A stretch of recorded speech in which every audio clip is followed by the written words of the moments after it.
talk a bit about training, like just, the frequency and the sets. Like, how often should you train a body part per week? And it doesn't have to be every 7. Like, should it be every third day, fourth day, twice every 8 days? Should it be a bro split? Like, should you train biceps once every 7 days, once every 5? Could you give us an idea of like 2 or 3 times a week, or what do you think is ideal for most people? Like the intermediate, not a pro bodybuilder, but somebody like, some experience, but not a professional. Listen, I could get some resistance here because I was once every 5 to 7 days. I was a high volume trainer, meaning I did 20 plus sets per body part. Little extreme. Training with Ronnie Coleman, he liked to do 9 or 12 sets per body part. So he did body parts twice a week. Phil Heath did the same thing. I was once every 5 to 7 days. I truly believe that a muscle needs 72 hours rest before you train it again. Would you argue with that? No, I mean, so you just said, well, you said 72 hours. So to me, that's 3 days. So that would be doing, say, chest every 4 days. That would be twice every 8. And the science would say 10 to 20 hard sets per week. So if you chose to do it all in the one day, then obviously you're going to have to get more volume to get enough volume for growth. So you're doing the 20 sets, Ronnie's doing 9. So if he's doing 9 twice a week, that's like 18. And you're doing it every 5 to 7 days. Now, that's certainly one way to do it. Do you think that for the average, and so remember, I'm asking for not a professional bodybuilder, but someone you would train, a 25-year-old, like most people watching, probably in their 20s, would you think it would be better to do once every 7 days or twice every 8, more like Ronnie did? Or what do you think? Once a week for sure. They're not enhanced.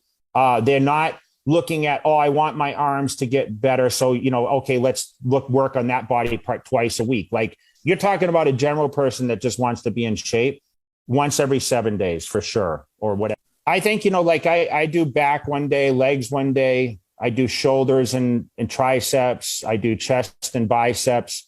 I do on chest day. I mean, it's always been the kind of stuff. See, I train 2 days on, 1 day off. Okay. That's the cycle that I run now. And I've found that was the best. 2 days of training for me with the volume is enough before I need a day off, especially if I was training twice a day. Think about that. That's 4 workouts over 2 days. I was dead. Because Absolutely. I was doing for the bigger body parts, Greg, I would do 40 sets for back and legs. Like I would do 25 for each, so I was killing it on those days. And I got to know, how hard are these sets? Are you familiar with reps in reserve, or like how close to failure are you going? Are you holding back? Or are you like, I'm going to failure on all these sets? Like, are you pushing hard on each set, or just like, are they kind of like warm-up sets? Listen, I always train solo. So I would always do what I call feel sets. I hate to say in warm-up because, it was more to just get my mind muscle hard warm-ups, or right? Harder warm-up sets. Yeah. Mind to muscle connection was important for me. Right. So I would kind of get in there. I would focus on 8 to 12 repetitions with the broad range, but I could do more reps, but I was still getting a good burn when I got to 12. I would always choose the weight. And of course that was kind of how it always started, to be honest. I mean, Chris taught me everything's 10 to 12.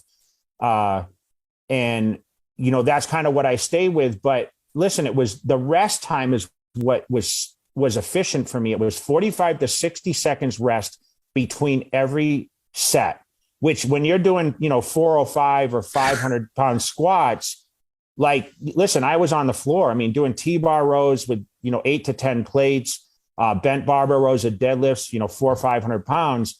Like, it was hard to breathe. And to this day, like, I still train with very short rest periods. The volume is not as much, not eating, recovering as much, but I'm still training. Like right now, my schedule is still the 2 on 1 off, but I've done every single routine there was. I tried, training body parts twice a week. I've tried 5 days straight. I've tried 3 days on, 1 day off, 2 days on, 1 day off, depending on what body parts I was training harder. What I like to always do, though, is take a day off after back and a day off after legs. So I kind of group those body parts so they fall with a day after off, because those are my hardest body parts to train. I feel that probably anyone that trains for bodybuilding or, trying to get at certain levels, they're going to train those body parts a lot harder. Now, I'm shocked you could get these sets in with a minute rest because I consider myself one of the fittest bodybuilders out there. I used to do competitive triathlon, so I'm fit. And I've tried that 1 minute timer and have to do another set, and I'm done. The weight has to drop 20% and then another 20%. So did you find that you had to lower the weight so that you were lifting lighter weights, or were you just physically born to be able to recover that well?